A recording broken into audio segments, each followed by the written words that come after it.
رسول اللہ صلی اللہ علیہ وسلم فرماتے ہیں، میں نے خواب میں اپنے بابرکت اور بلند قدر پروردگار کو بہترین صورت میں دیکھا۔ پس اس نے کہا، اے محمد۔ میں نے کہا، اے میرے رب، میں حاضر ہوں۔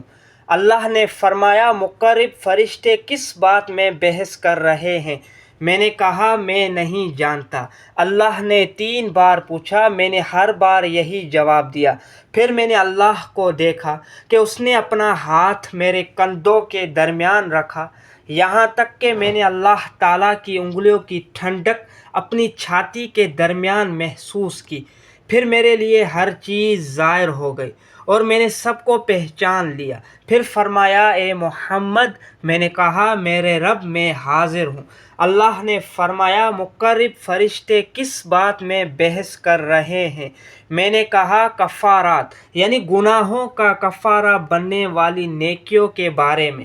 اللہ نے فرمایا، وہ کیا ہے؟ میں نے کہا، نماز باجماعت کے لیے پیدل چل کر جانا، اور نماز کے بعد مسجدوں میں بیٹھنا، اور مشقت، سردی یا بیماری کے وقت پورا وضو کرنا۔ اللہ تعالیٰ نے فرمایا، اور کس چیز میں بحث کر رہے ہیں؟ میں نے کہا، درجات کی بلندی کے بارے میں۔ اللہ نے پوچھا، وہ کن چیزوں میں ہے؟ میں نے کہا، لوگوں کو کھانا کھلانے، نرم بات کرنے، اور رات کو نماز پڑھنے میں جب لوگ سو رہے ہوں۔ پھر اللہ تعالیٰ نے فرمایا، اے اپنے لیے جو چاہو دعا کرو۔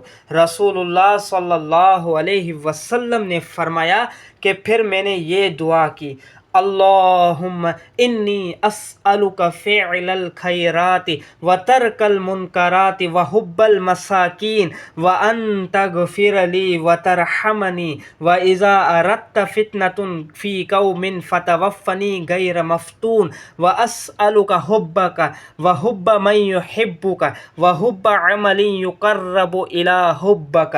ترجمہ: اے اللہ، میں تجھ سے سوال کرتا ہوں نیکیوں کے کرنے کا اور برائیوں کے چھوڑنے کا، اور مسکینوں کے ساتھ محبت کرنے کا، اور یہ کہ تو مجھے بخش دے اور مجھ پر رحم کر، اور اگر تیرا کسی قوم کو آزمائش میں ڈالنے کا ارادہ ہو تو مجھے آزمائش سے بچا کر موت دے دینا، اور میں تجھ سے تیری اور ہر اس شخص کی محبت مانگتا ہوں جو تجھ سے محبت کرتا ہے، اور میں تجھ سے وہ عمل کرنے کی توفیق مانگتا ہوں جو مجھے تیری محبت کے قریب کر دے۔ نبی اکرم صلی اللہ علیہ وسلم نے فرمایا، میرا یہ خواب حق ہے، بس اس کو یاد رکھو اور دوسرے لوگوں کو بھی یہ خواب سناؤ۔